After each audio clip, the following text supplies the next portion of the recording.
영국 런던에 가면 바울 성당이 있다고 합니다. 이 성당은 크리스토퍼 렌이라고 하는 사람이 건축을 했는데요. 그가 하루는 많은 건축 기술자들이 일하고 있는 공사장을 돌아보다가 3명의 석공이 일하고 있는 것을 보게 되었습니다. 그때 이 크리스토퍼는 그들에게 똑같은 질문을 했습니다. 당신은 지금 무엇을 위해 일하고 있습니까? 한 사람은 먹고 살기 위해 일합니다 라고 대답했고, 다른 한 사람은 보면 모르겠소, 집을 짓고 있지 않소 라고 대답했습니다. 그리고 또 다른 한 사람은 감격하면서 나는 지금 하나님을 기쁘시게 하기 위해 성전을 짓고 있습니다 라고 대답했습니다. 사람들은 이런 말을 자주 합니다. 사람 사는 거 다 똑같지 않냐고. 그런데 그렇지 않습니다. 물론 삶의 형태는 다 비슷해 보일 수 있습니다. 먹고 자고 일하고. 하지만 세 명의 석공의 대답에서 보듯이 삶의 질과 이유는 다 다릅니다. 이 세상의 모든 사람이 같은 땅을 밟고 살아가는 것 같아도 다 같은 것이 아니죠. 생명을 가지고 다 살아가는 것 같아도 다 같은 것이 아닙니다. 특히 하나님의 백성들이 믿지 않은 세상 사람들과 똑같이 세상을 살아가는 것 같아도 우리는 저들과는 다른 차원의 다른 삶을 살고 있습니다.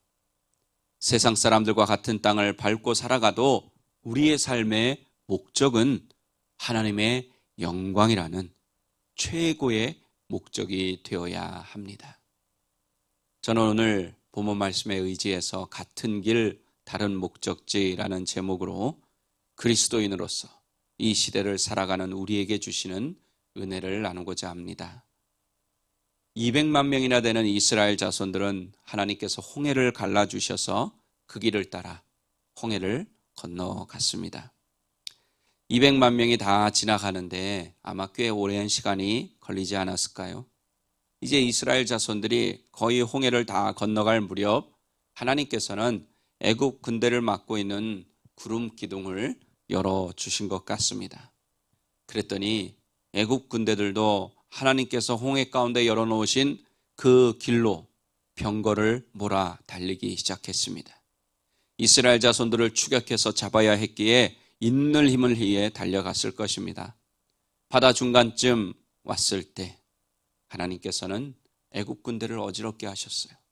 하나님께서는 애굽 병거들의 바퀴를 벗겨서 달리기가 어렵게 만들어 버렸습니다.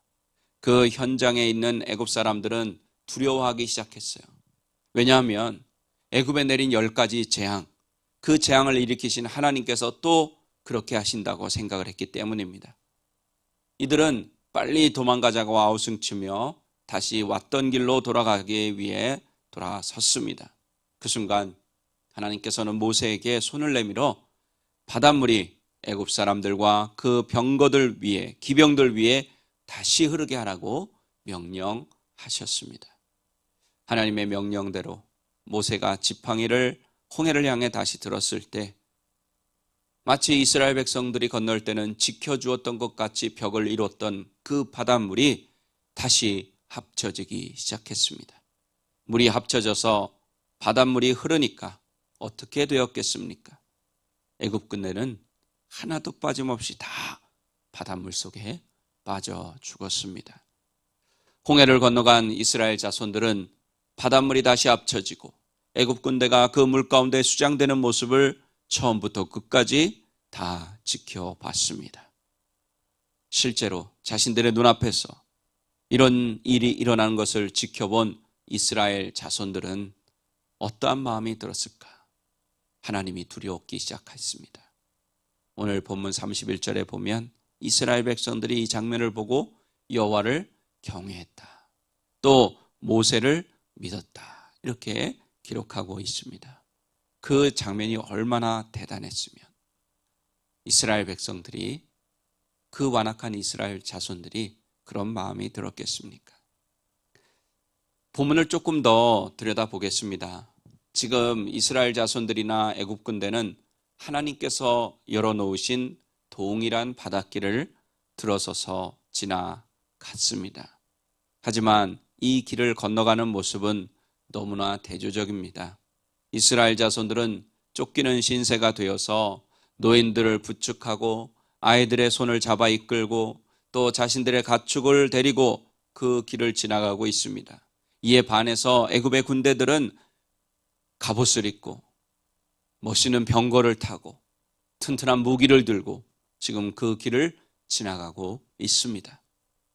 이런 모습만 보면 이스라엘 자손들이 너무나도 불쌍한 존재처럼 초라해 보입니다. 또 애국 군대에 잡히기만 하면 저들은 모두 죽을 수도 있고 또 아니면 다시 노예가 될 수도 있는 그런 형편이었기 때문입니다.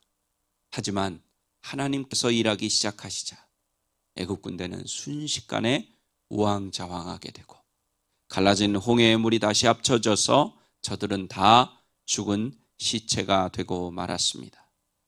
이스라엘 자손들에게 바닷길은 생명의 길이 되었고 애국 군대에게는 죽음의 길이 된 것입니다. 똑같은 홍해의 길을 갔지만 목적지가 달랐다는 것입니다. 저는 하나님께서 갈라놓으신 홍해 바닷길이 인생길이라는 생각이 들었습니다. 세상에 사는 사람들 모두 하나님이 창조하신 세상 안에서 똑같은 24시간을 보내고 비슷한 형태의 삶을 살아갑니다.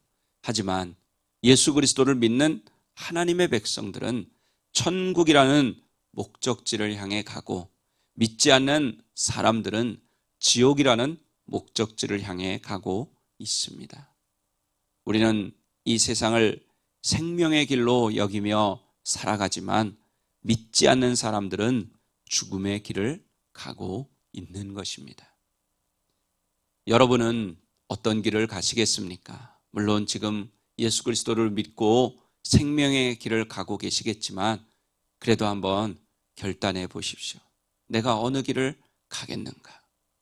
조금은 힘들고 어렵고 때로는 초라해 보이기도 하지만 이스라엘 자손들이 간 생명의 길을 가시겠습니까? 아니면 화려해 보이고 힘있어 보이는 애굽 군대가 가는 그 길, 죽음의 길을 가시겠습니까? 똑같은 길을 가는 것 같지만 전혀 다른 길을 가고 있다는 사실을 꼭 기억하십시오. 그리고 여러분이 지금 가시고 계신 그 생명의 길에서 벗어나지 마십시오. 이스라엘 자손들은 생명의 길을 갔고 애굽의 군대는 죽음의 길을 갔습니다. 그렇게 우리는 애굽 군대의 힘과 화려함을 부러워할 이유가 없습니다. 세상의 화려함을 부러워할 이유가 하나도 없습니다.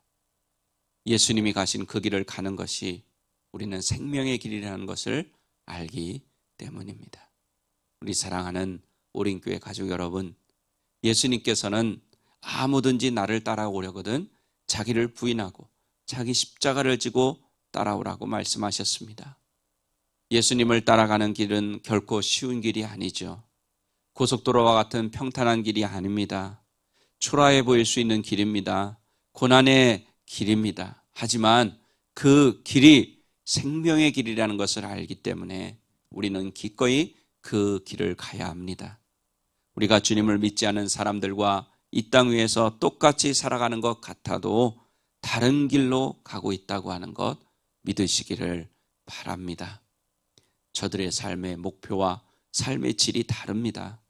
이제 이 사실을 확실하게 믿으시고 세상이 세워놓은 죽음의 가치가 아니라 하늘의 가치인 생명의 가치를 늘 추구하며 이 세상 사람들과 다른 새 인생을 살아가는 여러분과 제가 되기를 예수님의 이름으로 간절히 축원합니다.